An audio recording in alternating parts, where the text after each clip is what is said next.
how do you like get a manager? Is that through networking also, or is there like a certain means to find one? Yeah, I mean, that's, so I think just sort of like, finding the thing that I really liked about my manager, and the thing that I did with my agent too, that I sort of recommend to younger writers is finding like I said, my manager, I was his first client. And that was important to me because I knew that he was ambitious and hungry and wanted to make a name for himself. So there's a lot of agents out there who are incredibly successful.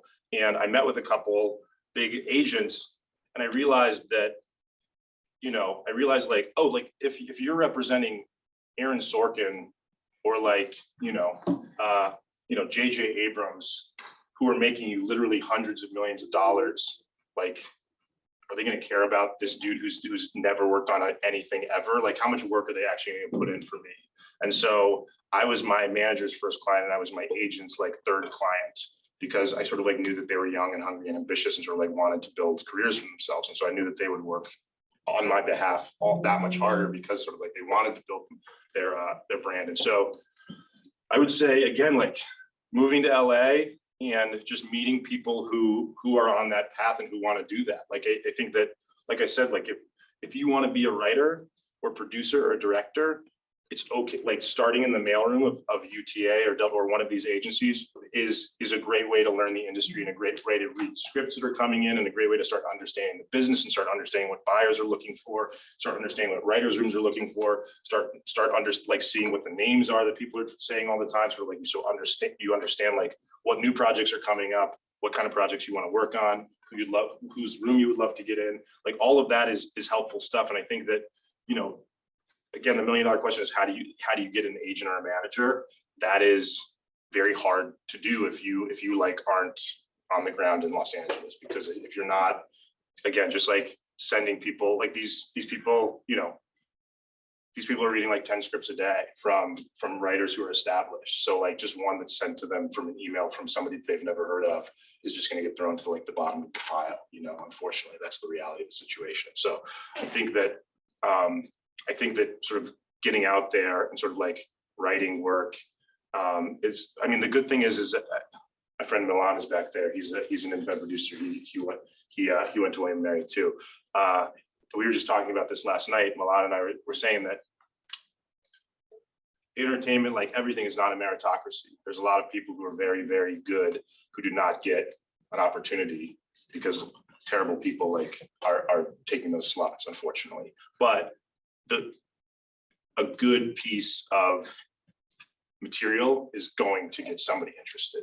Like, if somebody will notice a great script. So if you write a great script, like somebody will sit up and take notice. I think that, but it's just easier to get that great script in front of people if you are in Los Angeles, you have those connections. I think that because I wrote, like, my entrance into this industry it wasn't actually through my manager. His name's Jermaine Johnson. He's at 3 Arts, but it actually wasn't through him. So he and I met, and I was a journalist at the time. And so I was getting paid and I had a job that I liked. And so I was actually very slow in writing that script. It took me about 6 months to write a 60-page script. And it's very bad. I look at it and I cringe when I read it. But I think the concept was good, but the execution was not good. And I sent it to him, and like by coincidence, I sent it to him on a Monday, and that very same week on like Wednesday or Thursday, I got an email from a showrunner named Mike O'Malley, who he used to be he was on Glee. He was an actor for a while, and then he was a writer on Shameless and stuff. And he was starting this show called Survivor's Remorse that was based loosely on LeBron James's life. LeBron James is an executive producer, and he reached out to me and was like, "Hey, I've read some of your writing. Like, would you be interested in coming to write for the TV show, for this writer's room? Like, I'll hire you as a staff writer." And I was uncertain about it because I was actually, I wasn't in the Writers Guild yet, so I was getting paid what was called a neophyte rate, which is sort of, it's not guild minimums because you're not in the guild yet. You have to sort of like work on a number of guild shows to get into the guild. And so I was actually getting paid less than I was getting paid at my journalism job, and the job was only for 13 weeks. And I was terrified because I asked my boss at my journalism job if I could if I could take off 13 weeks and go work on this thing. So, and he said no. And so I was, you know, I was going to be without a job. And so I had some money saved up from work, and I just took the leap and said, I'm going to try this and sort of see if I can do it. And so, you know, that to me, like that, I thought that was sort of like a normal way for people to get into entertainment. I thought showrunners just wrote to you and asked you to come be on a TV show. I was like, yeah, this must happen all the time. And I called Jermaine, who was, by then we had that conversation about me writing for TV. And I said, you know, should I left him, I left him a message, and he called me back like 2 minutes later, and he was like out of breath. So it just sounded like he was just like running with the phone. And he was like, you have to take that job. He was like, that never happens. Nobody cold calls you to work in a TV writer's room. You have to do it immediately. And I was like, okay, well, then I guess this is a bigger deal than I expected. So I took the job, and it's, you know, so all that's to say, like, do not expect that to happen, because that is incredibly rare. And in fact, like, after I worked on that show for 13 weeks, I didn't work again for another 8 months, because like nobody cared about me. Like, it was just like, I took a bunch of meetings, and like, it was incredibly humbling, because by then I was 33 by then. I was in my 30s, and I was feeling like, you know, I had this career that I was, you know, I wasn't like a superstar journalist by any means, but like I was getting paid, and like people were coming to me to ask me to write for them. I was no longer sort of like sending cold emails, and it felt like, you know, I was building a stable career for myself. And so like to not work for 8 months and to have to go into these meetings and like have people say like, who are you? Like, what have you done? And it just felt like, you know, it was very humbling, and it felt, you know, but it was, and so I thought it got to a point when I almost reached out to my manager, and I said, you know, I've been unemployed for about 8 months. I had turned down other journalism jobs. I'd been eating into my savings. My apartment building sold, so I was having to move out of my apartment. It was just like a miserable time. And so I reached out to him, and I said, you know, I think I'm gonna give up. Like, I don't think that I've tried, like, I'm not like independently wealthy. I can't just not work for like years on end and try to like chase this dream. I was like, I don't begrudge you asking me to do this or convincing me to do this. I had a great time, but I got to go back to like having a job. And so he wrote me back, and he was like, I understand this is frustrating, but I think that like, please, like, I think that we're close to something. He was like, just give it another, and he said, like, give it another like 6 weeks. And then sort of like, if nothing comes after 6 weeks, we'll sort of like reassess. And so I said, okay.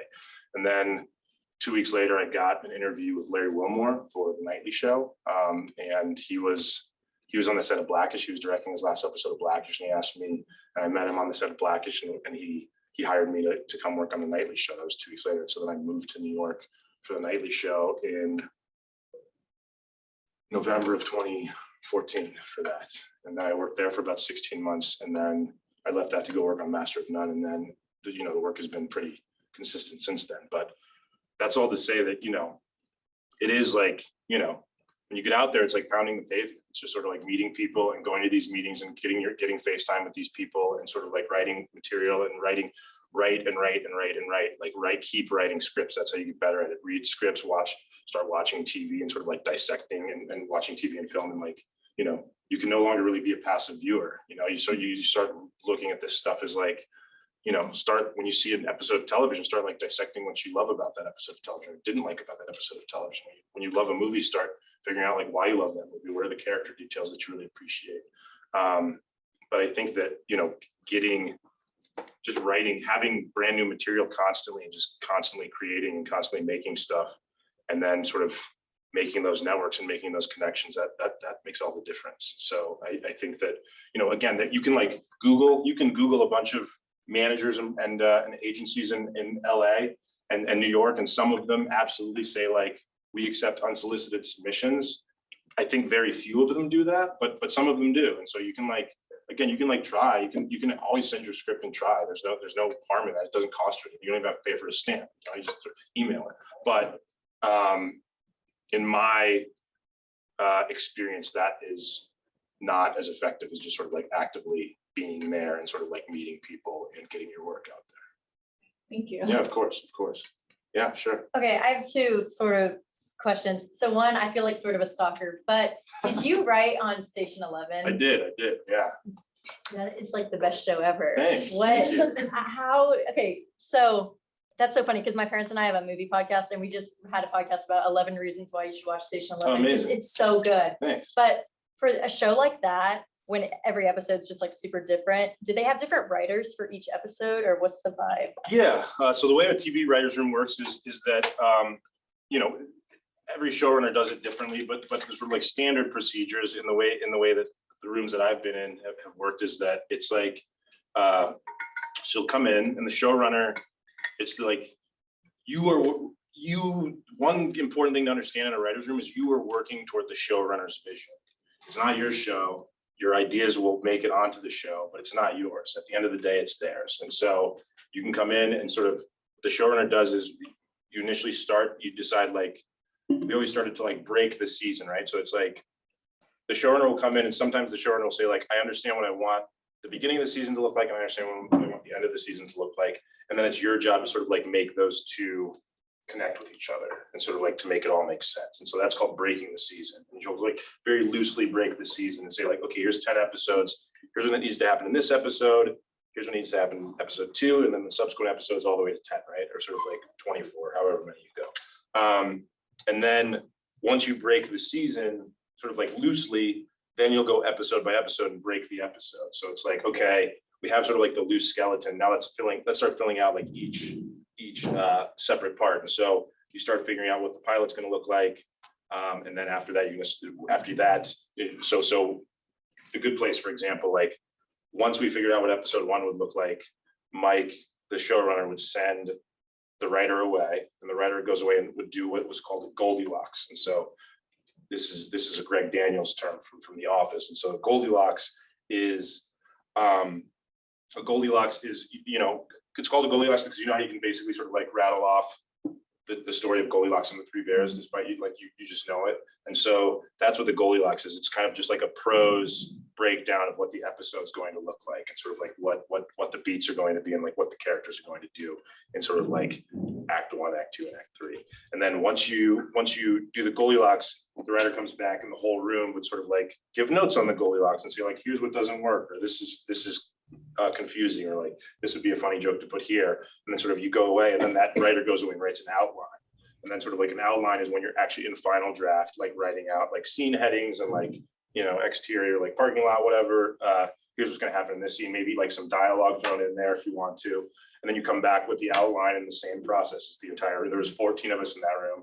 So like the 14 writers would sit there and sort of like talk about what could happen in the scenes, if like a scene should go, if a scene should be added in, and sort of like make sure that it all makes sense. And then the writer goes away and writes their draft of the script.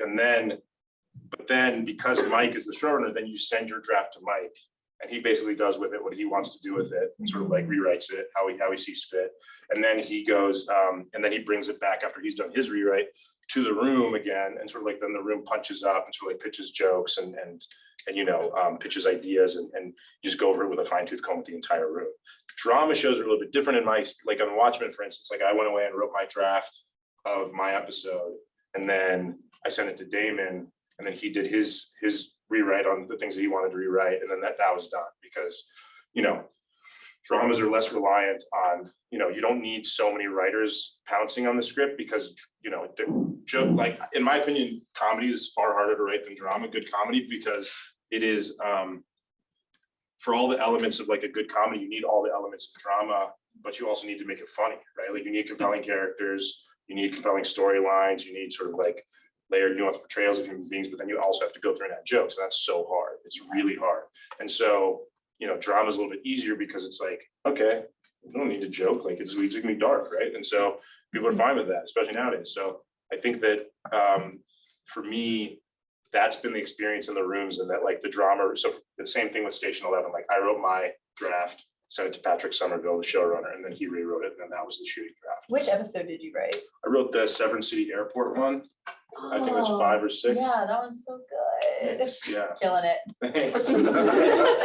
So, but yeah, so it's like, and I think that, you know, sometimes the showrunner sort of like chooses a writer based on their talents or their interests or their skill set. It was just up to the showrunner, like who's going to write which episode. But yeah, it's never, you know, it's all a group effort. It's like, even if Cord Jefferson is on the front of the script, it's all the room's ideas. Everybody's talking about these things. It's not, you know, so I think that that for me is always important to understand. It's like it's all a group effort, and it's never, unless you're like, Aaron Sorkin kind of famously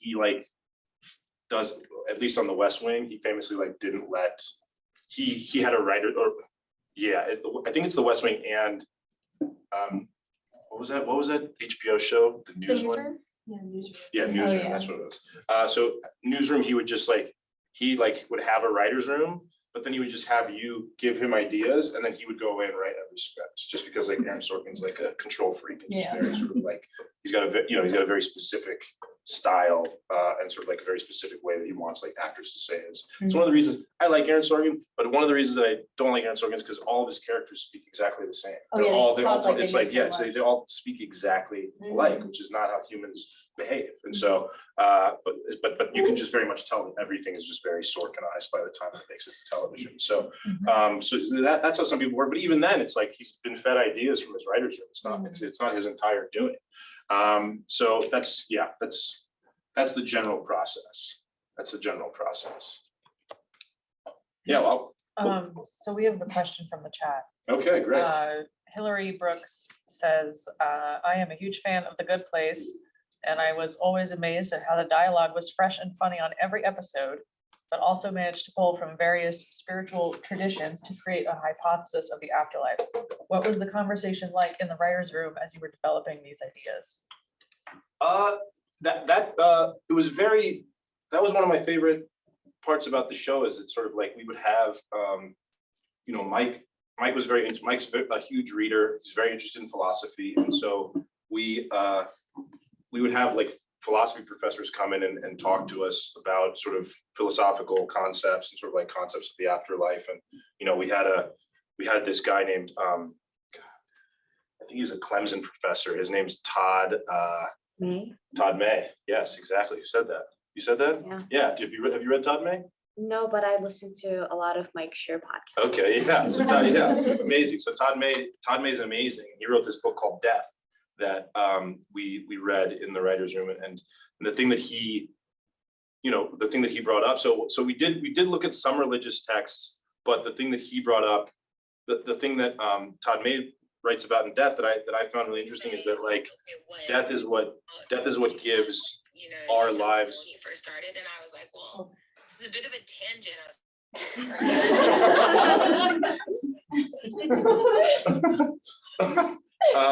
And so like Todd May is his thing about, he would say that like death is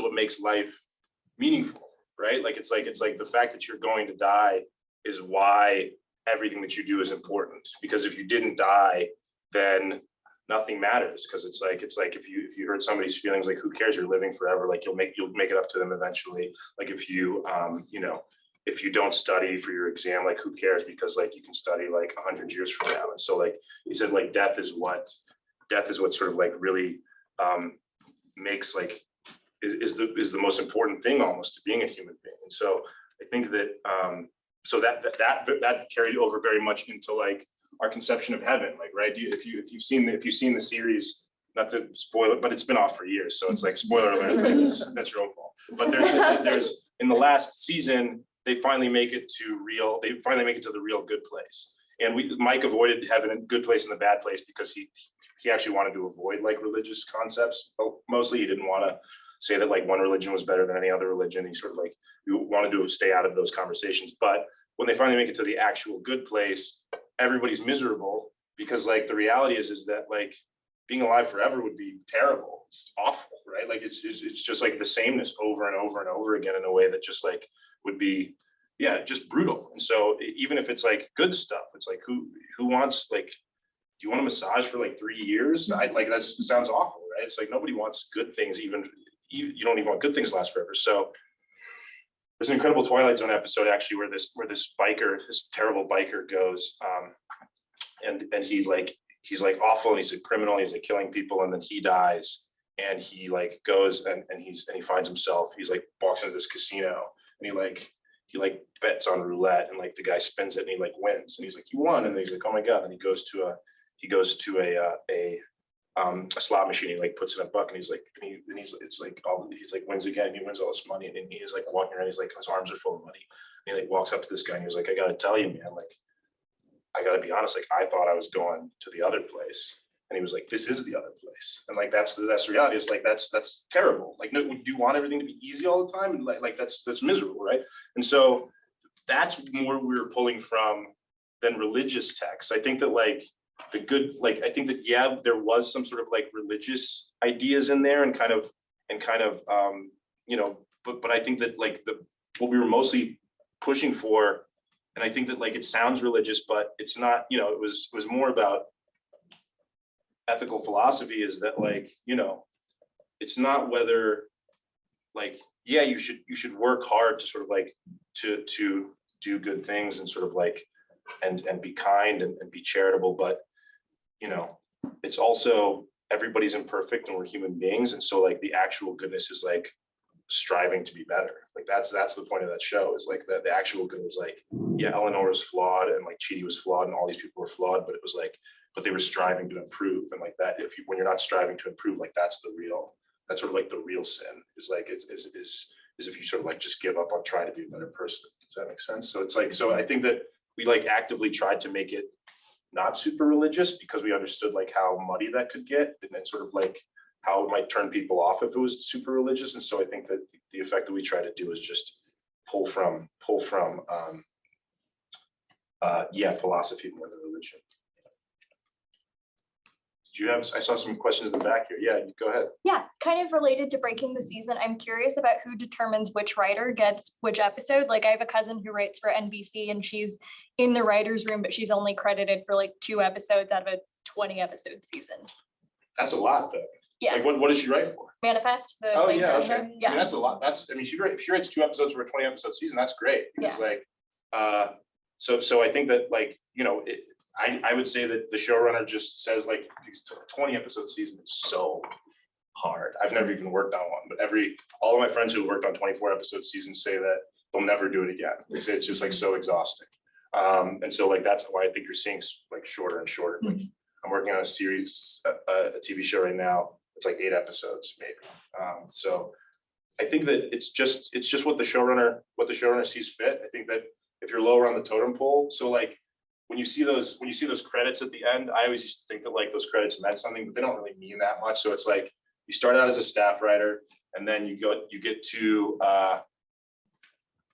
story editor, and you get to executive story editor, and then you get to co-producer, and then you get to like consulting producer, and then you get to co-executive producer, and then you get to executive producer. And so, but largely that all those people are writers. Like all those people are just writing. Once you get sort of like higher on the totem pole, then it's actually lower on the totem pole. I learned that the lower on the totem pole was more important, and the higher you got.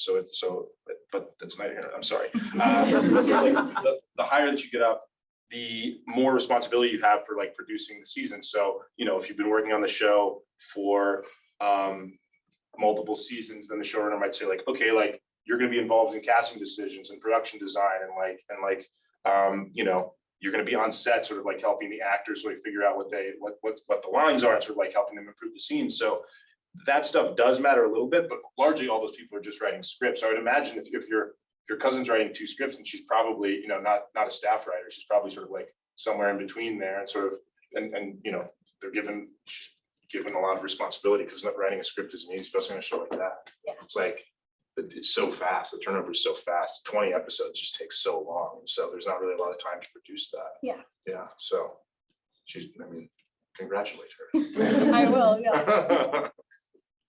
Yeah, go ahead. Yeah, you agree. So how do you know, or when do you come to your stopping point and you realize that the script is good enough, either as a spec or as a part of a writer's room, to sort of send out to somebody?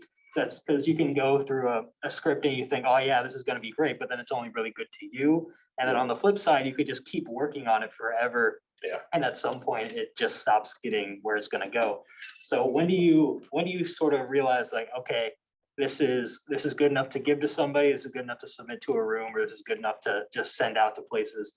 when do you think that you come to that realization that, yeah, this is about the best it's gonna be? I think that like, that's difficult, right? But I think the great thing about this work is it's really collaborative. Like, as I was saying, like it's, you know, not even just in the writer's room, it's then you work with directors and producers and actors and costume designers. And that I love that. I love that aspect of it. It's just because you surround yourself with like really smart, talented people, and like a costume designer comes to you with like an incredible idea that you hadn't thought of before. A production designer comes in and has an incredible idea that you hadn't thought of before. And so I really like that aspect of it. So I think that from the start of writing a script, like you should surround yourself with people whose tastes and opinions you respect, and show them your work, and sort of and say like, do you think this is good? Like, what do you think of this? And like, you know, writers groups are big in LA. Like I know a bunch of people who are in writers groups who sort of like, they get together like weekly or bi-weekly and share work with each other and sort of like talk it out and sort of, you know, see what they think they could be done better, and sort of like talk about new ideas. And so I think that sort of like surrounding yourself with a creative community that you really respect and trust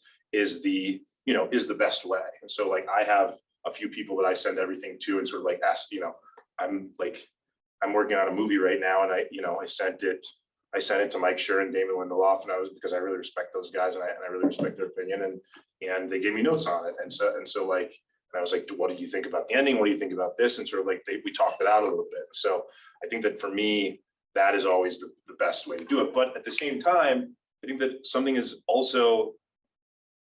should also do is like trust your instinct. And so like at a certain point, you should like, if like this movie that I wrote, it's like the ending is insane. Like the ending is truly crazy in a way that I was like, but when I wrote it, like I had a different ending, and everybody was like, yeah, the ending's not really working. It doesn't feel like of a piece with the rest of the movie. And so I sat down in bed like a few weekends ago, and I just wrote a new ending that sort of like, I tend to be like a pretty slow writer, but this ending came out in just like 5 minutes. I just rewrote the whole thing. And it felt like viscerally really good. It felt like this is like exactly what it should be. This is what it should have been the whole time. And I sent it to one of the producers on the film, and he was like, can we talk about this? Like, can we have a phone call? And I was like, oh yeah, we can have a phone call. And he was like, yeah, he's like, well, you know, I'm just kind of reluctant to change sometimes. And I think that the ending was working on it. And so we like talked for a little bit. He's a very nice guy, and he's got very good ideas. He's given very good notes on other parts of the script.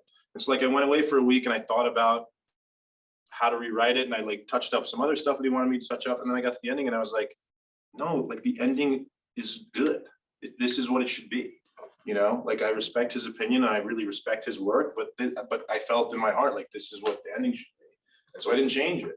And he was like, okay, like we came around to an agreement. He was like, thank you for like thinking about it. Thank you for like making other changes. But if you're dead set on this, then like, okay, like I respect that. And so to me, that was, you know, so as much as sort of like you should reach out to sort of like a creative community and ask for help from people when you want it, you should also sort of like be willing to trust your own instincts. And if you feel something is really, really, really right, then go with that. Go with your gut, because all you have, like, you have your taste, man. Like that's really sort of like one of the main, if you want to be an artist, like you have your taste, and like that's something that you shouldn't manipulate or shift for other people. Like if your taste compels you to say like, no, this is what I want to do, then go with that, because that's, you know, that's incredibly important. Just trusting your gut on something sometimes, you know, and it takes bravery sometimes, because you're gonna have people saying like the dude who I said I didn't want to change the ending to is like the guy who's like financing the movie potentially.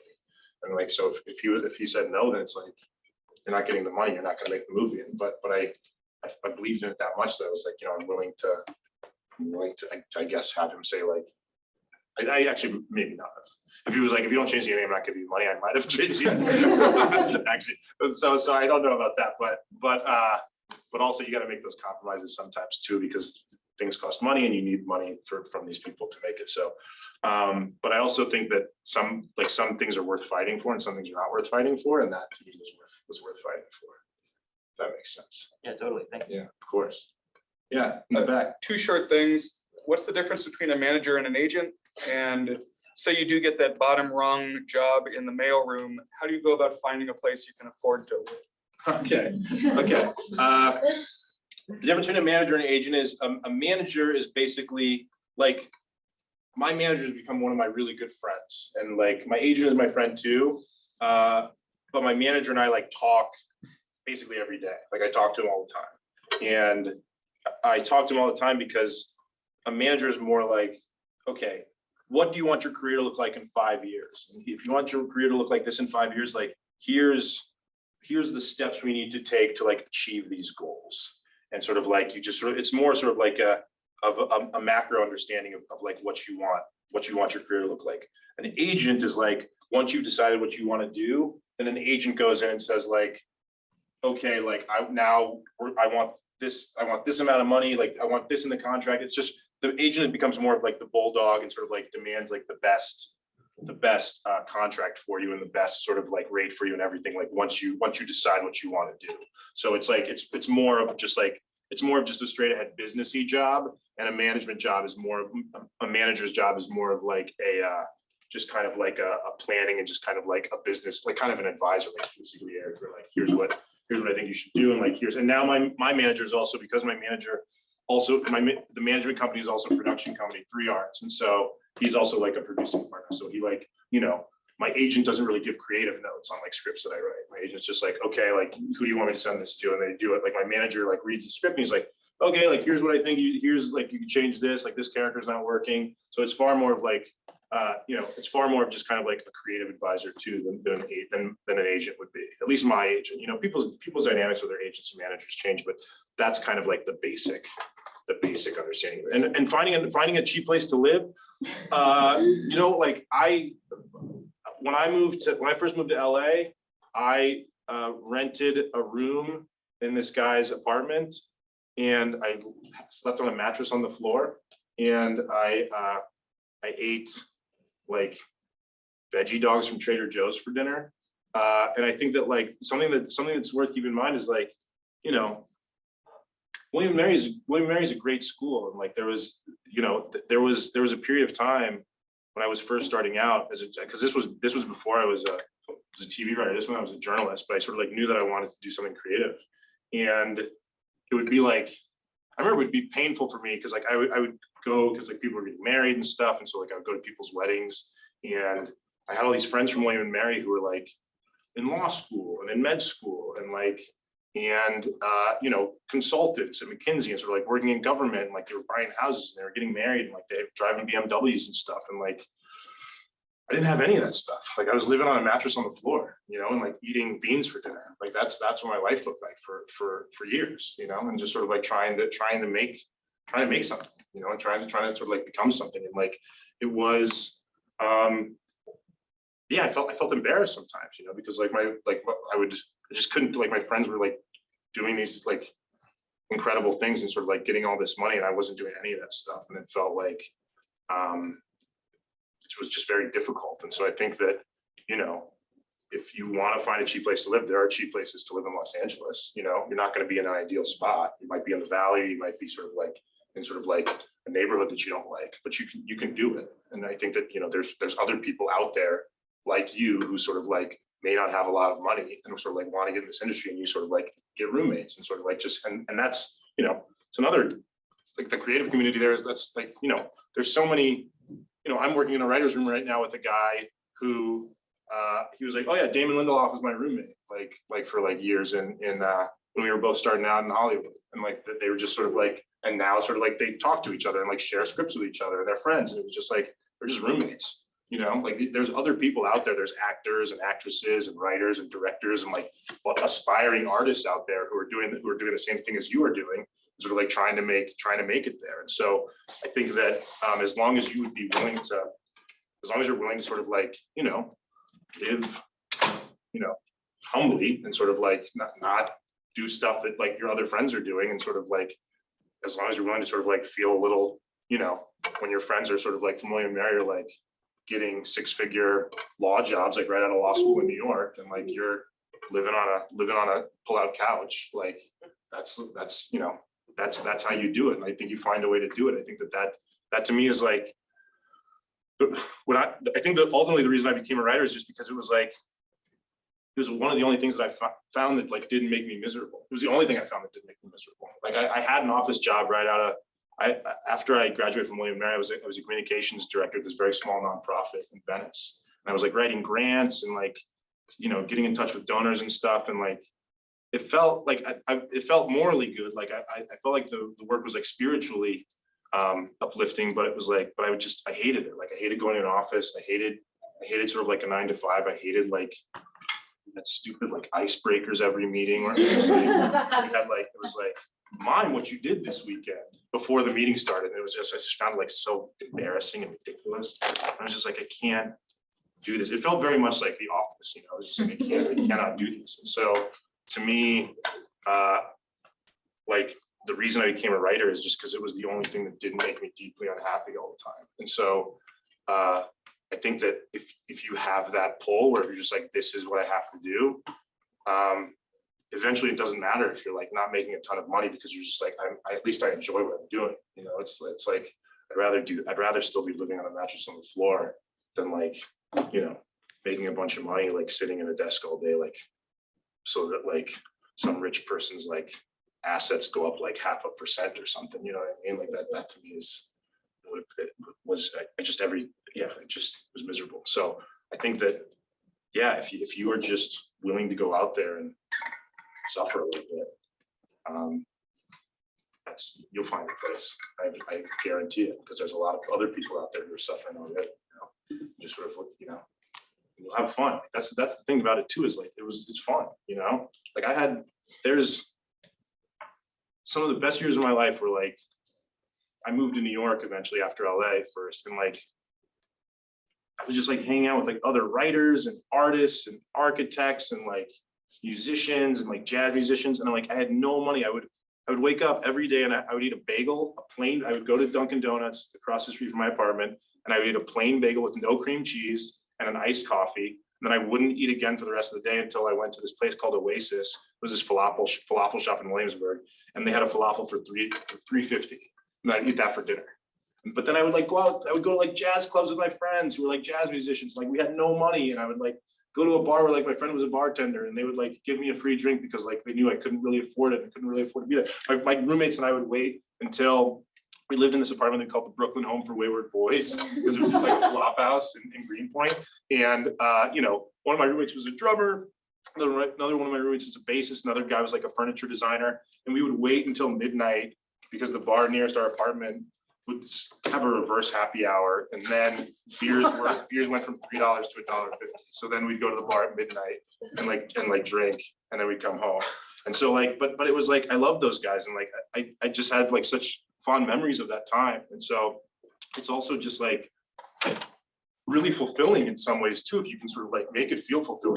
It's not misery all the time. It's just like, it's difficult, but it's like, it can also be like very beautiful, and like you can make some like incredible friendships and like some incredible like creative relationships too. So I think that there was a little doom and gloom when I was speaking earlier about sort of like only eating beans, living on a mattress, but like some of that can be like really, really fun too, you know? Yeah. So, Oh yeah, go ahead. Sure. You've had your hands up for a while. Yeah. yes. So, I kind of like, I also come from like a very like similar background. Like my dad's a lawyer, mom's in education. Oh wow. Yeah, graduate degrees, all type of stuff, sociology major. Yeah. So it's like all of that type of stuff, like before like you get to like all like the like agents and managers and stuff, like where were you able to just like find like that mentorship? Like from like college into like transitioning to that, because I've definitely been like reaching out to like alumni and stuff, but there's not like a ton, like you said, like Harvard, like Lampoon, like they would just like go back and like talk to those students, all type of stuff. So it's like, where were you able? I've been like reaching out to people, and it's like still like been kind of like difficult to like try to find that like mentorship to like help me like guide, if that makes any sense. Yeah, of course. It's like, of course. where were you able to like get that? I mean, to be honest, I didn't really have any like entertainment mentors until like I was in entertainment. I had a lot of like, when I was a journalist, I found a lot of people that sort of like I looked up to and respected, and like they helped me figure out what kind of like writer I wanted to be and like what kind of voice I wanted to have. But I didn't really have any entertainment mentors until like I was actually in the industry. I regret that, and I sort of like wish that I would have, like if I could go back and do it all again. People say like, well, yeah, you know, the things that I did like made me who I am. So yes, maybe I don't regret any of this. But if I sort of like, if I actually thought about it, if I went back and did it again, I would have gone to Los Angeles and I would have applied to get an assistant job at an agency. Like I just would have. And that because like that is it is truly like you'll just meet, it's just like you'll meet so many people who are involved in the industry and just sort of like know about it and will become mentors for you. That to me is like I didn't really have a mentor until I started working for them. I worked for Mike and I worked for Damon, and now they're sort of like my trusted advisors and friends. And so I think that it is, just, I would say just sort of like get out there or go to New York or go somewhere and just sort of like start talking to people who do this kind of work and just meeting the people who do this kind of work. Because otherwise it is going to, have you just been like emailing people? Yeah, it's been like a lot of like LinkedIn things. Yeah. I'm also from New York. Oh, okay. So, yeah. There you go. Yeah, but Do you want to be a playwright or do you want to be a TV or do you want to be? I want to be. There's a million things. Yeah, of course. Like that. I like love theater so much. I also love like film and TV, like writing, like producing, anything like in that kind of area. But like I said, like my parents, like all that type of stuff. It's like so like different words. Like it's like my dad, like with like law, he's like, oh, like I can introduce like this person that's like not what I want to do because it's like all like his connections like in New York are like law people. Yeah, of course. So it's like kind of like I'm not really sure how to like. Yeah, so it's been a lot of just like LinkedIn, like Zoom calls, but then like they kind of just like I don't know, I try to like stay in touch with them, but it gets difficult. People get busy. Yeah, of course. And what do you like? Are you just looking for like guidance about like what to do with your career? Yeah, I feel like it's been a lot of like I've gotten like a lot of like internship offers, like all that type of stuff, but it's like either been like unpaid work, and it's like I did that last summer too, but like that's like really, really hard to like keep going at it, or Of it's like course. in like I've kind of like been social media like marketing, and like that's been like great and everything, but it's like I want to like break more into like entertainment and like producing and writing, and Yeah, it's been really hard to like get that leap because I keep getting like offers for like these like other types of like jobs Yeah. instead of like the ones I really want, because like that's like my resume. Like Yeah. one of my a student here last year, like we were in like the same like dance group on campus, and she was like intern for the late night show Stephen Colbert, Mhm. like the production intern. So like she's been like really like awesome, like helping me with like my resume and stuff. And she's like that's as far as like I can like take you, because Yeah. she's like I'm not like anywhere yet. Still, she's like still trying to figure it out. So it's just been like kind of difficult to like try to find people. Yeah, of course. I think that so like for instance, like I have an assistant right now who like she wants to be a writer, and she's amazing. She's so smart and so talented and like helps me so much. Sometimes I like ask her to like go to my house and see if it's flooding because like the windows suck and it's like rainy, right? And so like it's very infrequent that I ask her to do stuff like that, but like sometimes I ask her to do stuff like that, and sometimes like she does like things that have nothing to do with writing, and like just because it's like I'm really busy and I ask her to do something, but at the same time, like the vast majority of the time I'm like, hey, the script just came in for like me to look at, like they're asking for a rewrite, like would you read this and sort of like tell me what you think about it? And then or like she's like become a trusted advisor to me, so like I send her the scripts that I write and like ask her what she thinks, and I'm like, what do you think of this character, what do you think of this ending, like what do you think? She was the first person that I sent the script to, like when I wrote the new ending. It's like I just trust her so much. I think has really good taste. And so I think that like even if you're not working internships, like just going up and like finding a showrunner or a director or a producer and saying like, I will be your assistant. Like I will work as an assistant for you. Like because unpaid internships are like, yeah, they suck. And it's like, that's hard to do unless you're just a rich kid, right? And like, maybe you're a rich kid and that's fine. But if you're not a rich kid, like that's difficult. It's difficult to live that way. And so I think that just getting up there and getting your foot in the door any way possible, like mailroom, personal assistant, just becoming sort of like, just putting yourself into the world of sort of like this, of what you want to do is like incredibly important. And I think that if you just find if you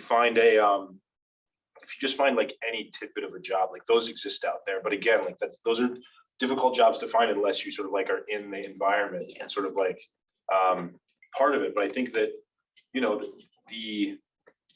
I just feel like And she started out as an agent, as a manager's assistant at my management company. That's how I met her, is because I was my management. She was on a talent manager's desk at 3 Arts. She was like, basically she was just answering phone calls and rolling calls and stuff. But when this job came up, I was like, I need an assistant, and my manager was like, there's this really great woman at my company that you should talk to her about being your assistant. So I just think that like once you involve yourself in that environment, like it's going to be much easier to find those opportunities. It's difficult.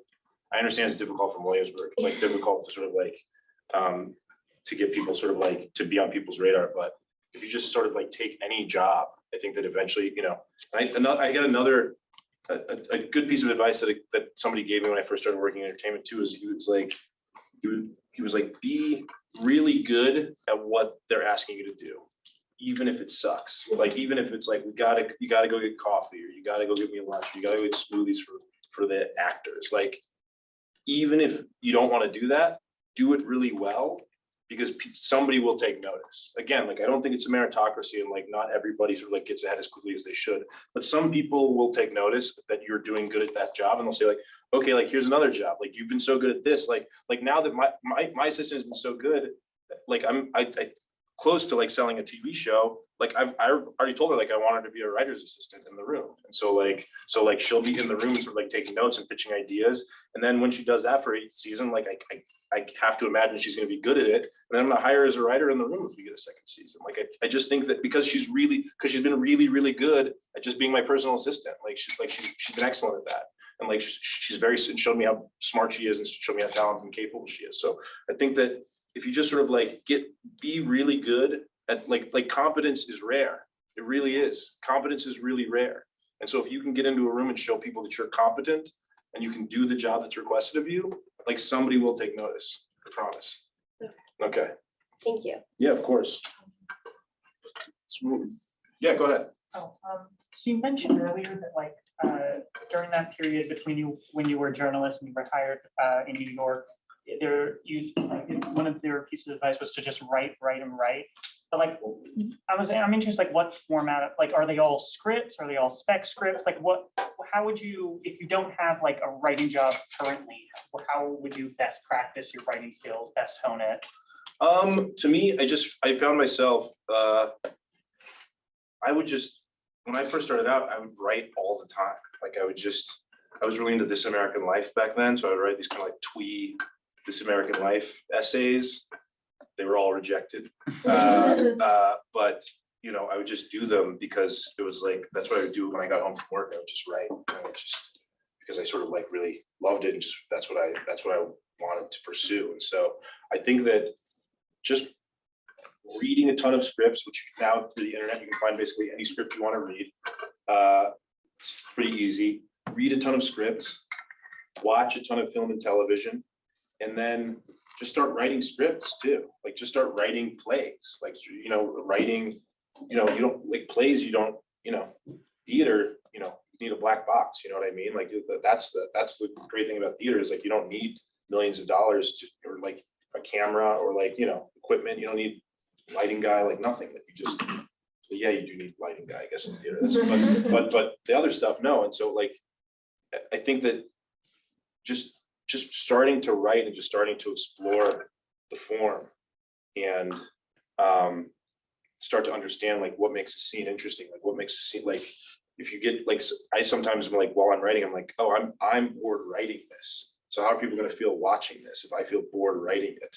Right. And so I think that you start to just understand your instincts of like, this is, what makes a joke work. Like that was something that I had so like when I started working on the nightly show, there's like these simple things that I hadn't even thought about that like, which is like when you're writing a joke, don't put a punchline in the middle of the joke because people want to laugh, but you're still talking. So they're not going to laugh.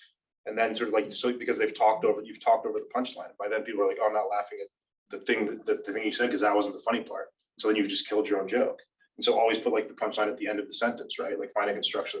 I'm like, those were basic things that I didn't understand, but I started to understand it as I did it more. Like the more I started writing scripts, the more I started writing jokes, the more I started writing material. It was like, oh, okay, like I'm starting to develop a personality, and I'm starting to develop a sense of like what works and what doesn't work. I'm starting to develop a voice for myself. And I think that you only get that from just writing. So like, and I would say like write everything. Like that's another thing that I think is like, you know, my literary heroes are like Joan Didion and James Baldwin, and like, not just because like their work is incredible, but I also respected that like they just wrote everything. Like, so they would write a novel, and then they'd write a book of essays, and then they'd write a piece of journalism, and then they'd go write a screenplay. Like, people don't know this, but the Spike Lee movie Malcolm X, the original draft for that was written by James Baldwin. James Baldwin wrote the original script for that movie. It's like Spike Lee came in with another writer, and I think updated it, but like they were just like, I'm a writer. And I think that to me has always been, that's what I always wanted to do. I think that some people just get really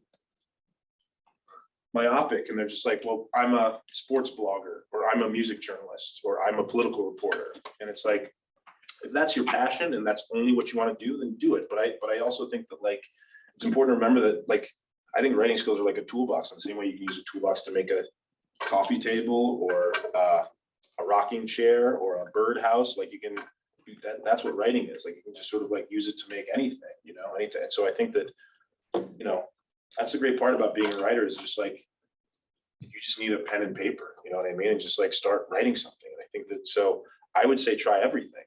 I stopped writing poetry in college, but I tried it. But it was awful. I burned those notebooks so that nobody would ever see them. But I tried it a little bit, and it was just like, oh yeah, this isn't for me. But I sort of like wanted to try it out a little bit and sort of like see how it felt. And so I would just say, yeah, definitely write scripts and write plays and write movies and write TV shows, but also just write essays sometimes, and write, do some journalism sometimes. Like reach out to people and see if you can write about stuff. Like, I think that's the way you develop that skill. It's the way you develop that and sort of like start understanding your voice. Yeah. Thank you. Yeah, of course. Yeah. So you keep referencing like stuff that you're working on.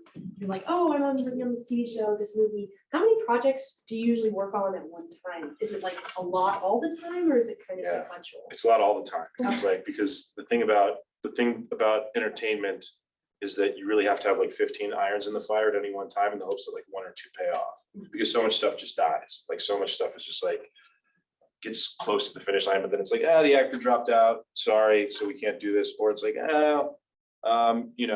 we bought this script, but we just fired the executive, and there's a new executive, and he doesn't like this idea, so like that's going away.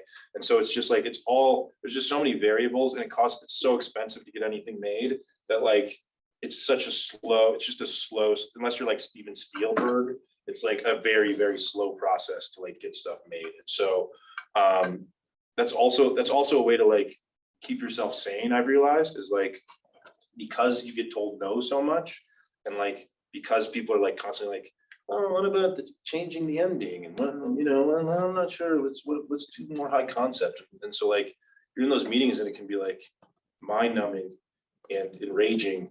But the good thing is that when you go home, like, your new project is yours. Like, nobody can touch it.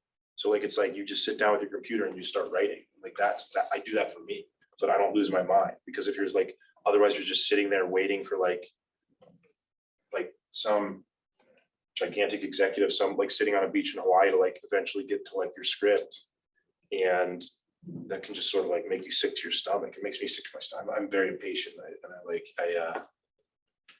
I sort of like, and this is like, people say don't take it personally, but like, this is, if you're creating something, you're sensitive about it, right? Like, you want people to like it. You're sort of like exposing yourself in a certain way, or vulnerable. So, difficult to have sort of like people pick it apart, especially when the people are just picking it apart because it's like, for reasons of commerce, which I find incredibly frustrating. So I think that to me is always difficult. But when I go home, it's like, at least I like have this. Or I have a play that I'm working on, I'm writing right now. So that I'm writing a play right now, I'm in the middle of it, but I've been writing that play for like 2 years. So, it's a slow process, but I'm writing a play. I'm working on this movie that I want to direct. And I've got 6 shows in development at Warner Brothers right now. It's sort of like at different stages of development. And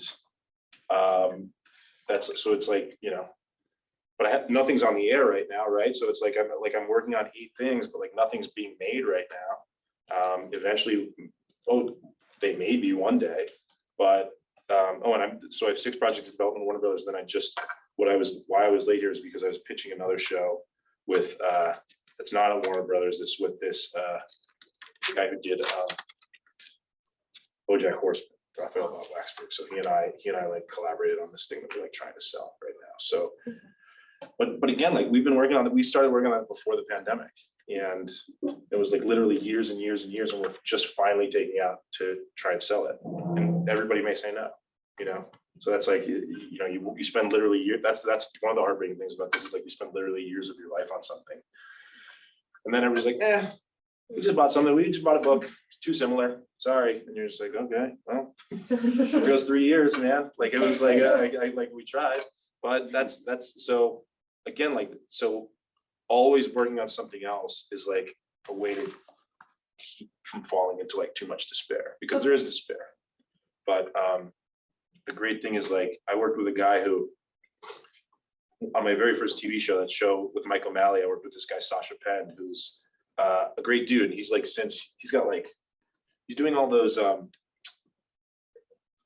50 Cent like BET shit, like Power, no Stars, like those, yeah, Power and stuff, like all this, like, so he's got like 3 shows on the air right now.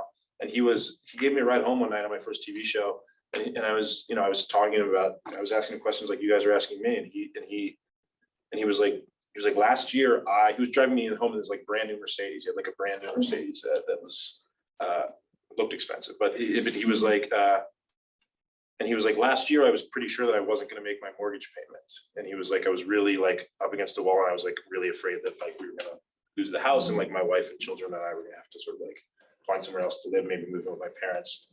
And so he was like, my back was really up against the wall, and like I just buckled down for like 2 months, and I wrote 2 movies, and I wrote a TV pilot. I sold the movies, and I like, the pilot hasn't sold, but like it got me this job writing for this show. And so he was like, you can write yourself out of a corner sometimes. You can sort of like it's like I said earlier, like a piece of good material, people will pay attention, And so like, again, like not a meritocracy, but like in some ways your fate is in your own hands. And if you just keep writing, just keep making stuff, that to me is the best way to eventually succeed, is just keep making stuff, and never, because people are going to say no to you all the time, all constantly, on things that you really believe in and worked hard on. And so like the best thing to do is just go work hard again and try to make something new. Thank you so much. Yeah, of course. Yeah, We have another chat question. sure. Gustav asks, without being a brand name or having access to a lot of money, what is your feeling regarding getting original work made for film and TV that isn't based on one pre-existing intellectual property? Would you try to self-finance or produce, create a trailer or sizzle reel, or wait until you have the cash to get it made based on work you've done for others? Interesting. Okay. There's a lot in that. I think that I would say that so I have a friend right now who is self-financing movies, literally in the middle of shooting it right now. He just started shooting it on Monday, and he invested some of his own money into it, and then he put it on Kickstarter and got other money. And so he's got, it's not a ton, but I think it's like a few $100,000, and he's shooting a movie, and he's got like, real actors and like cinematographers and stuff. Like he's making it himself. And so if that's an option, absolutely. If you really sort of like believe in your idea, like that's what those, like the Always Sunny in Philadelphia people were like, were failing actors in LA. And then and so the pilot for that show was originally called It's Always Sunny in Los Angeles. And it was going to be about a bunch of sort of like, kind of like broke actors living in LA. And they just filmed themselves. Like they filmed some scenes for what that would be. And they sent it to FX, and FX were like, okay, there's something here. And then so they bought the show. Now that show's been on, I think it's the longest running live action. It's the longest running live action sitcom ever. And so, that came from just them saying like, well, I guess like, let's just make something because like nothing's working out. So let's just make something for ourselves and see if it works. So if that is an option, absolutely. If that's, Awkward Black Girl became Insecure. Like that was just like her and her friends from Stanford shooting sketches for YouTube. Like I think that if you can do that, that's a great way to go about doing it. I think that is never what I did. I never felt really comfortable doing that, and I didn't feel like I was my skills were adequate enough. Like I don't think I'm not an actor, and I had never directed before, so I don't know if I would have felt comfortable doing that. But if you feel comfortable doing that, absolutely, that's a great way to break in. I think that to me is, because then that it's if you make something undeniable, people are going to pay attention to it. If you make a short, like making a short film, I have other friends who make short films. Like I think that is, that's a good way to get recognized. You can like, you know, can write like a funny spec script. Like remember, did you guys ever read this? There's this guy who wrote a Seinfeld 9/11 episode. You guys ever read that? It was a guy who like was obsessed with Seinfeld, and he wrote a spec script about like what Seinfeld's take would have been like post 9/11. So he like wrote a post 9/11 episode of Seinfeld and just put it up on his website, and it like blew up. Like it was massive. Like everybody was talking about it in entertainment, and he got hired for like Family Guy after that, just because he like wrote this weird spec and just put it online and like just put it on Twitter. So like, and it's just, you know, it's a crapshoot. Like I know people who've been hired for writers' rooms because their Twitter was funny.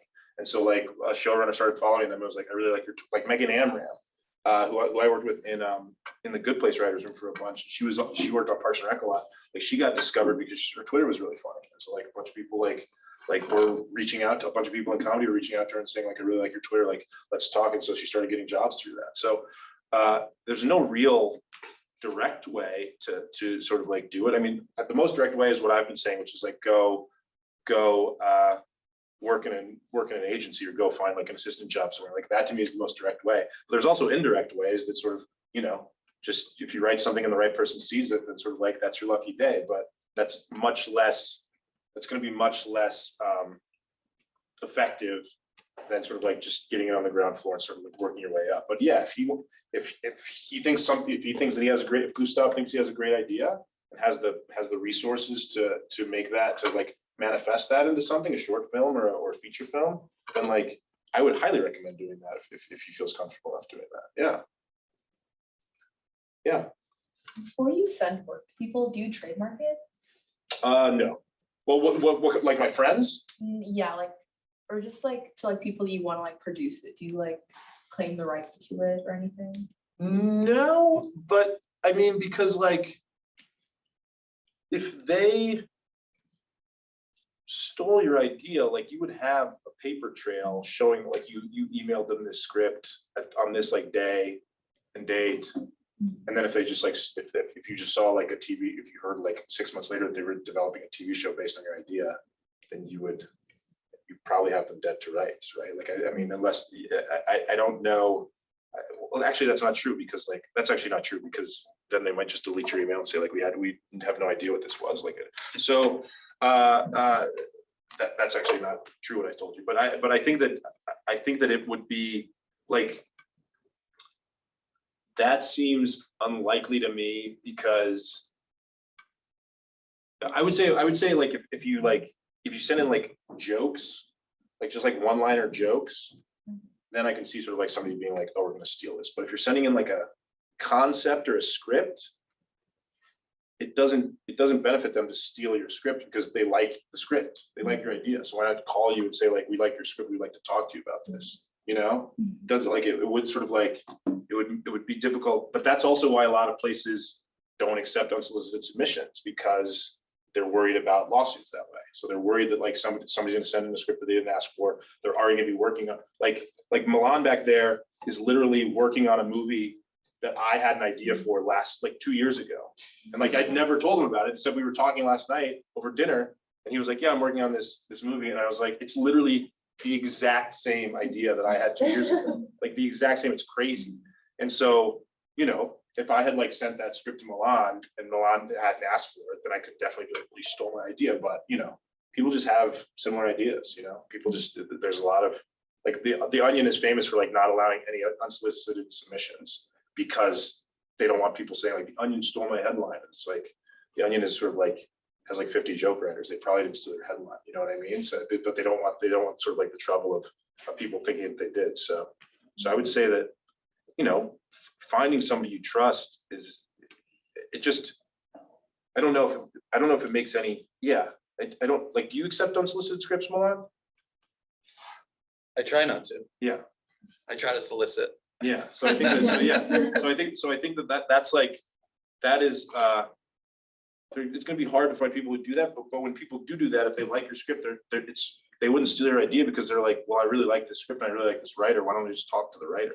Does that make sense? Yeah, of course. Anyone? We have another chat. Sure, Okay. let's hear it. So Troy asks, what would some practical tips or advice be that you might offer to a William & Mary student who hasn't graduated yet, but who is interested in a similar journey as yours? What should they be doing or thinking about right now? Writing. I wish that I had written more in college. I sort of I founded this literary magazine with a friend of mine. And so I was one of the editors for that, but it was very sporadic that we published it. And like, I didn't really take it seriously, unfortunately. I wish I would have taken it more seriously. Like, I think that I just felt, I mean, if I'm being honest, I was a very poor student. I was a very bad student here. I was a really good student in high school. And then for whatever reason I got here and it just like, I just stopped. Like, it stopped working hard. And I think the thing that I tell like, I have nieces and nephews who are like in college now. The thing that I tell them is like, you know, college is going to be the last time in your life that your only job is to improve yourself. Like, that's all you have to do here is learn as much as possible and absorb knowledge. And you're surrounded by really smart people who want to teach you things. And you need to read books and like study. Like, this is like after this, like nobody's gonna let you do that anymore. Like, that's not gonna, you know, and unless again, like you're independently wealthy, but like, or you go to grad school, but like, you know, I really, really regret missing out on the opportunity to like take my education more seriously and like focus more on like the stuff that I wanted to do professionally. And I think that it was just, you know, for any number of reasons, I think that I was like pretty depressed back then, and like sort of, you know, I was like, it was any number of like personal reasons and sort of like emotional reasons, but I just don't think that I was a good student. So I think that like, if you really want to do this stuff, like, just take it seriously, like start writing scripts, like get take theater classes, like start writing plays. Like there's actors here, there's performers here, there's people who like want to do this stuff. You're surrounded by people to collaborate with, like all the people in this room. Like, if you're all interested in this stuff, like form writing groups and writing circles and like start writing scripts and like sharing them with each other and sort of like getting actors to like be in your plays and sort of like, you know, really take advantage of this community in this time, because you're not gonna get it back. And so I think that that's something that I really, really wish I would have done, is like gotten into this sooner and taken it more seriously. And then, you know, so that I actually sort of like felt like I had some experience when I finally sort of like made the leap to LA, you know, or New York. I think that's something that I really, I regret. And, you know, it's like, it's worked out, I guess. Like, you know, I'm happy with where I am, but right now, but I do think that like it was, you know, it was just a missed opportunity that I didn't take advantage of more. I should have taken advantage of that more. Yeah. A lot of academic probation. A lot. Never suspended though. Close, but academic probation. Yeah. I had one of my best friend in college. We were kind of both like on the same path, and I remember our senior year, I was like doing much better than him our senior year, but I was not doing great. But our senior year, I remember his last final exam, he wrote in the back of the blue book, he said, "I know that I've been a disappointment." And he said, "I know that I've been an incredible disappointment as a student, but please give me the highest grade that you can stomach." He graduated, he barely graduated. But there's also a lesson there too, which is that, you know, even if you aren't at your best here, like you still have an opportunity to like make your life into something that you want it to be. Which is like another thing to keep in mind, is like, yes, you should take advantage of this opportunity and like study and sort of like read books and listen to your professors and go to class. But at the same time, like if for whatever reason you don't do that, there's still an opportunity to sort of like build a life that you want to lead, sort of like build a life that makes you happy and build a life that you enjoy. So I think that is that's another thing to keep in mind though too, is that you know, this is the last time. It's sort of like also that you know, that you sort of like are going to have to live up to like other people's ideals, right? Like it's like once you graduate and sort of like you're out on your own, then it's like live up to your own ideals, and sort of like you figure out like the things that you actually want to do in life. So that's something else to keep in mind. But that doesn't mean you shouldn't go on academic probation. You could do both. There's the best of both worlds. Anybody? Yeah, sure. So when you're in a writer's room, do you have like any advice for how much to talk or how to act or? Yeah, I mean, that's a good question. Make sure you're Yeah, because it's hard, because it's so like the thing to remember about writing is about writers' rooms, it's like they're all different because of like whatever personal politics, right? So it's like every showrunner is gonna be different. They're gonna have like different methods. Like I've heard that there are some showrunners, luckily I've never worked for one, but like there are some showrunners who are like, staff writers should like not really talk that much and sort of like leave it up to the, upper level writers to sort of like do most of the talking and then like jump in sort of like very infrequently. But I would never want to work in a room like that. And when I've run rooms like that, I hate that kind of thing. Like I want everybody to be contributing. Like the reason you're there is to contribute. And so I would say though, that the thing to keep in mind is like, yes, contribute as much as possible, but don't feel like you have to say something if you have nothing to say. Because like, because that can be sort of like, you can be like nervous and like, well, I just should say this thing that you haven't actually put any thought into it, because you sort of like want to feel like you're paying it. You want people to think that you're paying attention and to recognize that you're there. So don't do that. And then, but also don't let your anxiety sort of like get to you, because it's nervous. It can be nervous making to sort of like share your ideas with people. It's uncomfortable and vulnerable, and sort of, but at the same time, like, hopefully you'll be in a room with sort of like incredibly kind and decent people. I've been in rooms with some of the kindest and friendliest people in the world, and everybody understands like sometimes a pitch falls flat on its face and isn't going to work. And sort of like everybody's like, yeah, well, we're not going to do that, and like time to move on. And I think that's another thing to keep in mind is like, if you pitch something and the showrunner doesn't like it, then let it go. Like you're working towards their vision. It's not your vision. And so if the showrunner makes a decision that like you would never make in your life, but they're like, this is what we're going to do, then like you should maybe voice your objection. But then if they stand firm, then let it go. Like I've seen, there's some writers who like, I've seen writers fired who just like can't, who think that like they're smarter than the showrunner, and maybe they are, like maybe their idea is better. Maybe the show would be better if the showrunner listened to their idea, but that's not what you're there for. And so I've seen people fired because they just think sort of like they can't let it go. And so I think that sort of it's good to be in there and just start reading people and reading the room, literally reading the room, and sort of like understanding like reading people's body language and reading people's sort of like faces and sort of like understanding what the politics of the room are and sort of understanding what the showrunner wants. Like that's all incredibly important. And it's incredibly important to just be an affable person too, because sometimes you're going to have like 13, 14-hour days, and people are going to be exhausted and hungry, and they want to go home to their families, and they're like, your like brain feels like it's not working anymore. And so like, if you're sitting there with a showrunner, it's like, who's a person that I'm not going to mind sitting in a room with for 14 hours all day, right?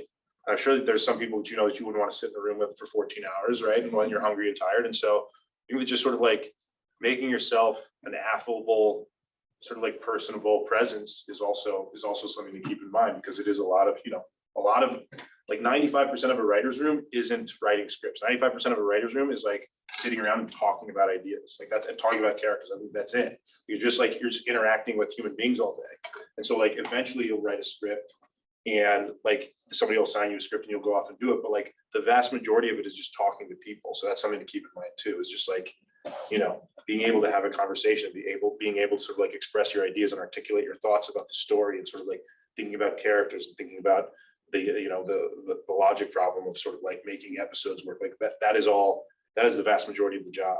So just keep that in mind too, is that it's just talking to people. It's not, a lot of it is not like technical writing, it's just talking. And so just make sure that you're a person that people will want to talk to for 12 hours a day. Yeah. Yeah. Okay, was it fun to write Succession? This is another thing because I stalked you, but Yeah. was it like, did you write on season 1 and 2? I just worked on season 2. Okay, was that stressful then, since season 1 was so admired and stuff? Yeah, it's definitely like every time you go into a writer's room, it's a little intimidating, right? Especially if you're like a fan of the work. And so like, I was a huge fan of I was a huge fan of the first season. And I sort of, and like, I was in London, which was really fun. So I was in London for 7 weeks. And it was a bunch of like, those guys had made, like the showrunner, Jesse Armstrong, made the show that I'm obsessed with called The Thick of It. I'm not The Thick of It. He wrote on The Thick of It, but he made this other show that he created the show called Peep Show that I'm obsessed with. This is just sort of like, it's just like this buddy comedy set in England. It's incredibly dark and sort of like crass, but I love it so much. I mean, Succession is incredibly dark and crass. So but he also wrote on The Thick of It, and like a bunch of the other writers were like, they're all Armando Iannucci crowd. So it was like Armando Iannucci did Veep, did The Thick of It. He did Death of Stalin. Like he sort of like all those, and he also did the show called this movie called In the Loop that's based on In the Thick of It. And so all of these guys had like this sort of like tight knit relationship.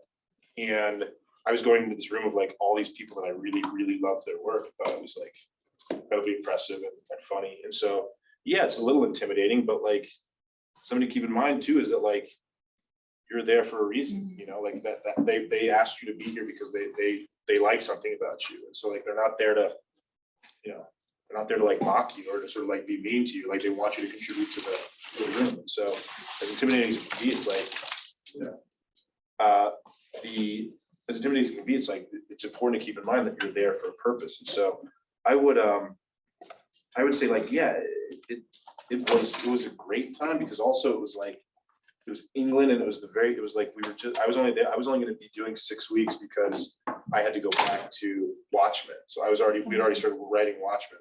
I couldn't be there for the full time, so I had to go back to US for Watchmen. But it was just like it was like a very European way of working. It was like our hours were, we worked every day from 10 to 2, and then it was the World Cup, so they'd be like, let's kick off and go to the pub for a pint and we'll watch the football. And I was like, okay, this is great. So like every day we'd leave at 2 p.m. and like we'd go to like a pub and like watch soccer. And then they'd be like, okay, see you tomorrow. And then so like, and it was like and then so we worked basically all of July, and then we worked all of June and then a little bit into July. And then they were just like Europeans, so they were like, oh yeah, we're gonna take off for August. It was lovely to see you, Court. And then they just like stopped working for the month of August. And like everybody was like, go read books about like stuff, and like we'll figure out what to do when we get back. And so like they just took off August, but then by then I had to go back to the Watchmen room, so I wasn't able to stick around. But yeah, it was just it was also this sort of, Jesse did this nice thing where every morning he'd come in and he would like go around the table and ask everybody what they did the night before. Be like, what did you do the night before? What did you do the night before?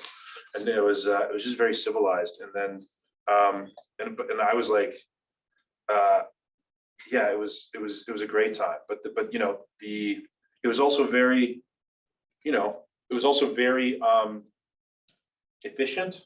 Like it only sounds like 4 hours, but you know, those 4 hours were very efficient. But by the time that I left, we essentially sort of sketched out the entire season 2. And sort of like I said, we basically had broken the season, but with sort of like a couple different potential endings. This isn't a spoiler because it didn't happen, but like there was an ending where it was like there was like maybe Kendall was going to commit suicide at the end of season 2. Like that was on the table for a little bit. And so you know, there was like 2 or 3 different endings that were possible, and then so we had like a rough outline of the season, and then it was like he started assigning episodes. I was like, you're going to do this episode, you're going to do this episode, and so then everybody for the month of August just basically went off and did research about like things that were going to be in their episode, and read books, and sort of when they got back together, they wrote the rest of the season. But it was it was very fun. Anytime that you can sort of like get paid to go to London and watch soccer, yeah, it's great. Yeah. So when you are assigned like a specific episode, how do you go about that? Like, because like obviously there are like previous episodes and like succeeding episodes. So how do you like consult with other people, build off what they wrote, while also like potentially setting up stuff down the road, while also putting your own spin on it? Like, how do you go about? Well, the good thing is that as I said before, like you've broken the season basically, and so sort of, you know, you understand sort of like how the pieces, like how you're going to Tetris it and sort of like fit everything together ahead of time. There obviously you're going to put in some stuff that like is going to probably maybe change something earlier in the season, for like later in the season that you're gonna have to go through and rethink, but for the most part, like you have those kinds of loose beats in place, so it doesn't get too confusing. But I would say that like, when it comes to sort of like writing the actual script, it's important to keep in mind again that like, you're there to service the showrunner's vision. And so like, when I would work on The Good Place, like, I just know that there's jokes or storylines that like Mike's not gonna want because I watched Parks and Rec and I watched The Office and I know like what his tastes are. And so there's gonna be things that like I would pitch in the Watchmen room for Damon Lindelof that like I would never pitch in Mike's room because like Damon's much weirder and darker and like kind of like a madman, in like the best way possible. I love David, but like he and Mike have very different sort of tastes and perspectives. And so it's important to sort of like keep that in mind when you're writing the script. That doesn't mean that like you can't put your own spin on things and sort of like write a scene to your liking, but like, it better be a scene that like you write to your liking that also the showrunner's gonna like, because then the showrunner can say like, why would I ever do this? Like, right, I'm not gonna put in like an X-rated joke into The Good Place because it's like Mike would say like this would never go into The Good, like this is not gonna happen, right? So I think it's just important to always, do your research, like study like what the showrunner likes, like what if you're coming onto a pre-existing show, like watch all the episodes of that show and start to understand like the patterns and the behaviors, and so you start to feel like you understand these characters on an intimate level, and then you go from there. So it is like, but it is always important to keep in mind that like it's not your show until it is your show, and then when it is your show, then you get to be the one who says like, why would you put this in the script? But until then, it's like you're always working to service somebody else, like what they want to put on television. So it's important to keep that in mind. Right. Yeah. Did that answer your question? That answered it. Thank you. Okay, great. Yeah. You mentioned that you were working on a film that you were hoping to direct. Could you talk about sort of the interplay between writing and directing, the writer and the director? Yeah, I'm having like, I really love it because it's like, it is, I promised myself that I wasn't going to direct something until like I could really, and until I felt like I was like the best person in the whole world to direct it. And I read this book that I fell in love with it. It was, have you guys ever read a book that like feels like it was like written for you personally, like as a gift? Like that's how I felt when I read this book. It was like somebody wrote me a gift, like this is for Cord Jefferson. And so I read it and fell in love with it immediately. And then let's like reach out to the author and asked him if I could adapt it. And he said, go ahead. And so it's been nice because it's like, well, there's like a joke in Hollywood that like the writers are like so disrespected, and that is occasionally true. That it's like they say that like the writers are lucky to get like a ticket to the premiere like after they give you the script, so it's like it's like I'm kind of a control freak, and I like I don't ever, this is sort of like, I swear there's a reason for the story, but when I was working in when I was still a journalist, I remember sort of like I started journalism like right around 2004, 2005. And that was like the time when it was just like newspapers were shuttering, everybody's getting laid off, like all these places are closing, and sort of like there's like great sort of like destruction of print journalism because of the internet. And sort of like there was all these people, and I remember reading, can't remember where it was, but I remember reading this article about, it was like about layoffs at this magazine or this newspaper. And I remember there was a guy who was like, they're expecting me to like learn how to blog. Like I'm not doing, why would I do that? Like, I'm not learning to blog. They want me to learn like HTML coding. And I remember reading that and I remember thinking like, it's such a foreign idea to me to revel in your ignorance, like to sort of like be like, I don't know how to do this and I'm not going to learn. It's like, why? What don't you? What is the problem with that? So I always sort of like remembered like I just want to learn how to do everything. I want to learn how to do everything because then then that makes you indispensable, right? Because like writers can be dispensable because once you hand in your script, it's like the director's like, this is mine. We'll hire like a superstar actor and like, thanks buddy, like see you later. And then they kick you out of the room because it's like not on set. It's like, we bought this commodity from you and like, so see you later. And then like, I have friends who like stole scripts that they're like, I really hate what the director did with it. It's miserable. It's not what I envisioned at all.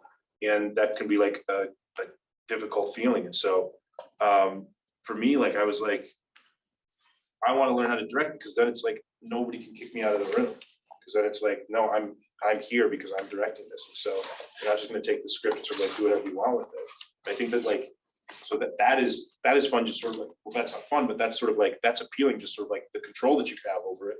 But then also it makes it fun to write, because then you start like envisioning like, oh, what's the shot gonna be? And like, where do I, like, what is the setting that I want this to be? And I'm like, how do I want like the characters to interact with each other? Like, what's the blocking of the scene gonna be like? Like, how are they gonna embrace? Like, what am I gonna do with like the camera angle here? And like, it just becomes a much richer experience in the writing process, because you're sort of like, because you become thoughtful about it. You become thoughtful about sort of like what you want the scene to look like and stuff. And it just becomes like a just more, a deeper, more dynamic process, instead of just like banging off like a script and sort of like giving it to some journeyman director who's like, oh yeah, I'll take this, see you later, thanks for the script.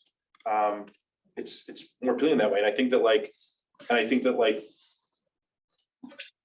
thinking about this as a director has made me a better writer too, because it's like, because I'm now like thinking like, okay, what's the pace of this scene going to be? And it's like, oh, well, the pace of this scene needs to be a little faster. Like this line is like way too long. Like, I don't need this, like, I don't need the preamble into like this line. I just need this line, like get rid of that. And then you start becoming sort of like more efficient with your writing and sort of like more controlled in a way that I think is just helpful for the process too. So I think, and like, I want to sit in the editing bay and sort of like sit with the editor, and I want to work with the music supervisor and learn about that too. Like, it's just, I just want to learn as much as possible about this craft. And so that sort of, one day I can sort of feel like I know how to do it all. And one day I feel like, I just never want to be somebody who's like happy to be a dinosaur, That makes sense?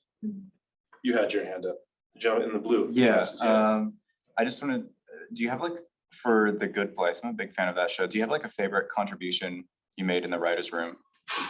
Oh man, a favorite contribution. The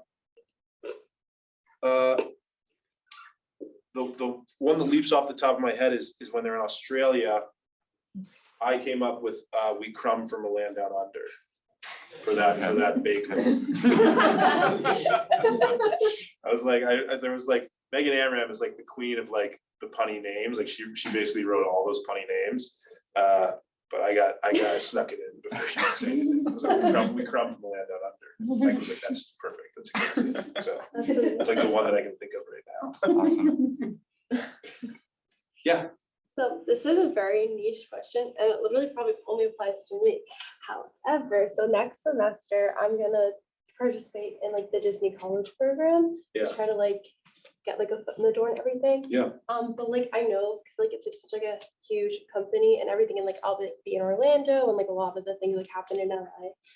Do you have any like advice as to like when I'm like down there and like a part of like the company, how to like network within that? Because I know you said like when you go to like LA, all the type of stuff, like just meet up with people. Like, how do you facilitate those connections and like do it in a very like professional way? I would say like find somebody who's like tastes you admire, whose work you respect, and sort of like who seems like affable, and come up to them and just say like, I would love to sort of like go to lunch with you and sort of like talk to you about this, or can I buy you a cup of coffee, and sort of like learn to just like ask you about sort of how I can sort of like better place myself in this industry. Like I think that just being just being open and honest and like asking people for help. I think that, there's going to be some people who say no, probably, but I would say that that's probably going to happen.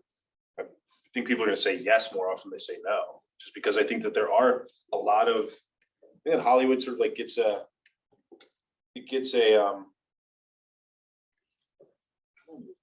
bad rap. There are a lot of jerks in entertainment. There are people, money and power and fame really messes some people up. It does. Like it messes with people's heads. They become insulated and jerks, for lack of a better word. But that is true. There are some people who are monsters, but there's also like a lot of really kind, generous, warm people who like just want to make good stuff with their friends, with people they like. And so that is finding those people and surrounding yourselves with those people is the key. So I just go up and introduce yourself and just say, hey, I'm a fan of what you do, or like I want to be in your position in 5 years. Like how can I talk to you about how you did that, and sort of show some initiative and ambition, and like and people respond to that. Cool. Yeah. Anyone else? Oh yeah. Well, only semi-related.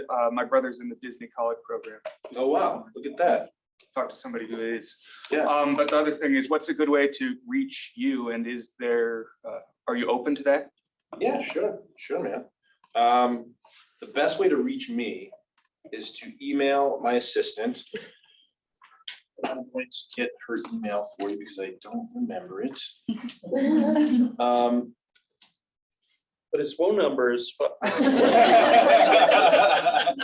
$20. My assistant's email is C Jefferson ASST@gmail.com. He doesn't even give her a name. I was just about to follow up. Her name is Hannah Offer. She's wonderful.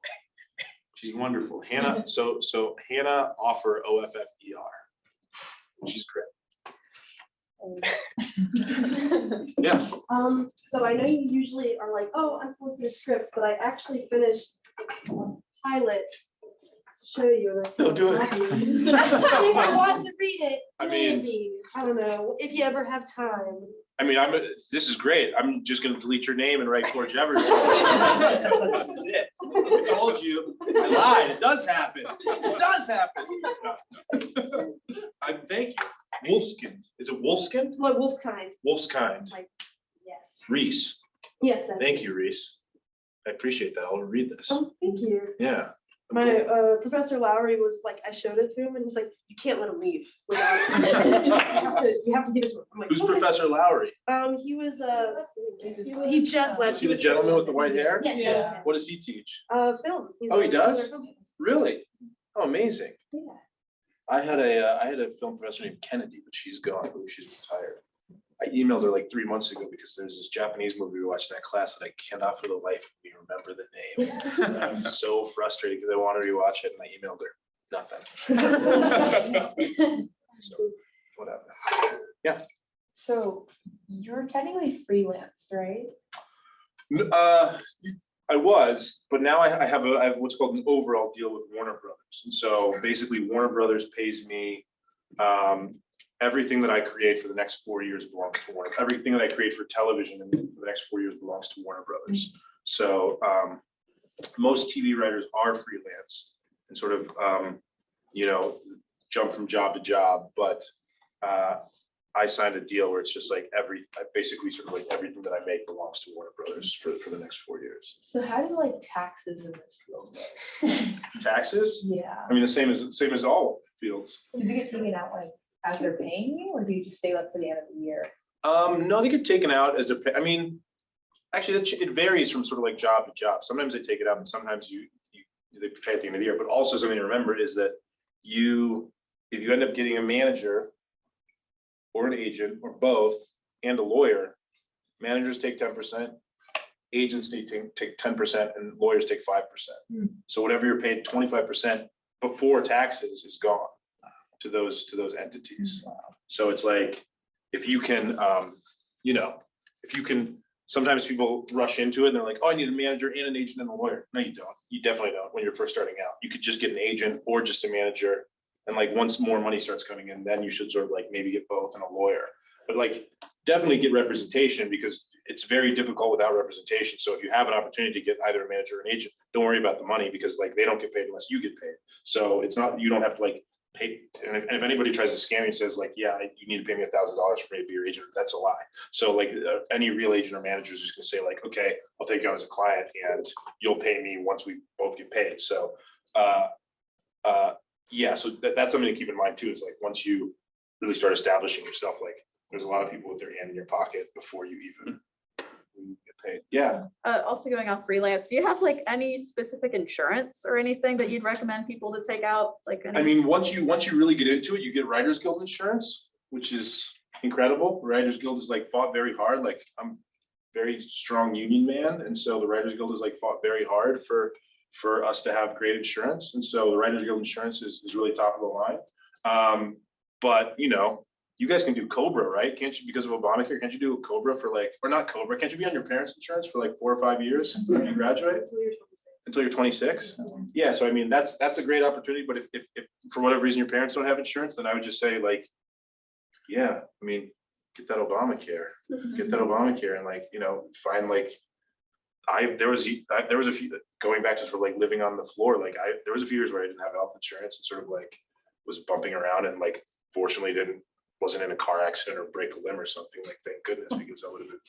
I have a friend who works in entertainment and he was the day before he was about to get on the Writers Guild insurance, he was riding a motorcycle, first mistake, and he was in the intersection and he gets hit by this woman who's turning, not looking, and he like gets knocked out, and when he comes to, his foot was here. He was looking at his foot, it had been detached from his body, and it was like sitting next to him. He was like, oh my God.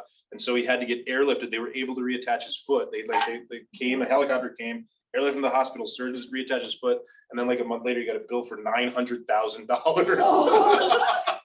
And he was like, what, this is insane. But luckily, Cedar Sinai like worked out a program with him where like he like eventually got the bill down like 60 grand, but still it was like a nightmare. So yeah, like if you're gonna go without insurance, don't ride motorcycles, live in LA where you're not gonna slip on the ice, like it'll be better that way. But otherwise, like Just the oil slick after it rains. yeah, exactly. Exactly. Anything else? He knows what Yeah. Any other questions? No? Oh yeah, go Well, ahead. if you have that deal with like Warner Brothers, does that mean all of it goes to HBO Max? No, that means that, so it means that HBO and HBO Max get the first look. So like some people don't have overall deals, some people have first look deals. So that is like, somebody will give you like the Safdie brothers, I'm pretty sure, who did Uncut Gems. Like I think they have a first look deal at HBO. So what that means is everything they make, HBO gets the first opportunity to look at it and see if they want it. And if they don't want it, then they sort of like can take it elsewhere. And so they'll get like paid a sort of like a salary to sort of like just basically everything they make, HBO gets a shot at first. So, but that's what, so in my deal, I have an overall and a first look. So where it's like everything that I make, I have to show to HBO and HBO Max first, and then I can go wide with it if they pass. What if you just don't write anything? Do you still get paid? I've heard of writers who do that. Like they're like, I have a writer who I will not name, I was talking to a guy an executive at a company, and he was saying that they had this writer who was, I believe, making, it was $8 million a year for 3 years. And they were in the second year of the deal, and they had not turned in a single page of a script. They had made $16 million and not turned in anything because they were like, I'm busy with other stuff. And so like, in theory, you can. I don't, but there's also in the deals, like, as long as you are working for them, then like they can't fire you. So like, but if you do, like, I think pretty sure in my deal, like this writer who was doing this was like much more famous than I am, like a very famous person. And so I have to think that if this person weren't as famous, they would have definitely been fired.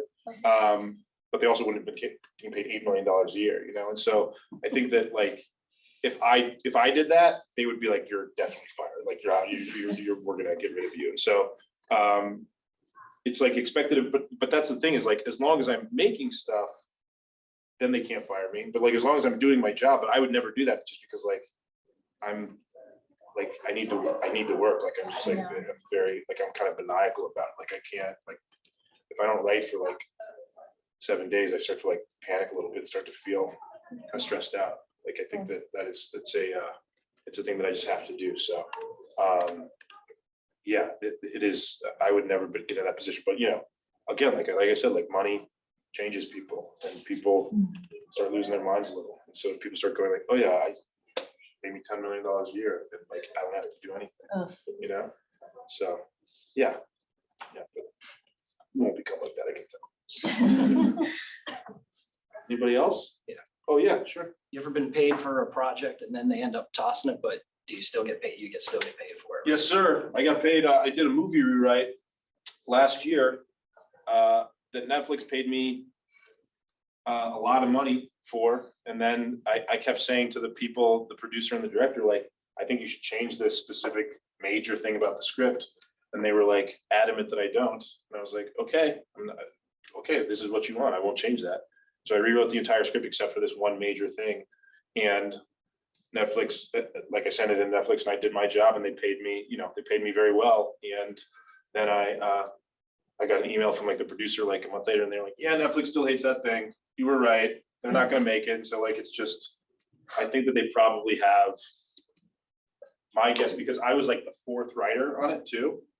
And so I have to think that they probably, there's just so much waste. Like I have to think they probably invested at least 7 figures into that script and they're never gonna make it. It's just gonna sit on a shelf probably forever.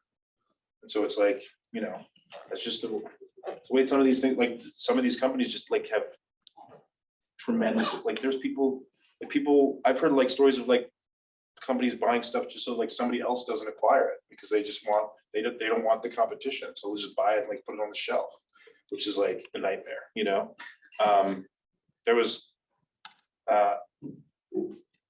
like, I think that, but because also it's like, I've heard that, I've heard that like, there's some big networks that will just say like, well, we don't see ourselves making this anytime soon, but like, we don't want HBO to have it. So like, let's just like keep it and put it in development forever. Then that's like, you just start to, makes you sick because it's like, this is like people's lives, people's dreams are that. And so it's just like, and you're just like playing politics with it, it's dark. Anybody else? No? It's been such a pleasure to talk to all of you. Thank you so much for sitting down with me. I know that, I really appreciate it. Thank you so much. It's a pleasure. Yeah, of course.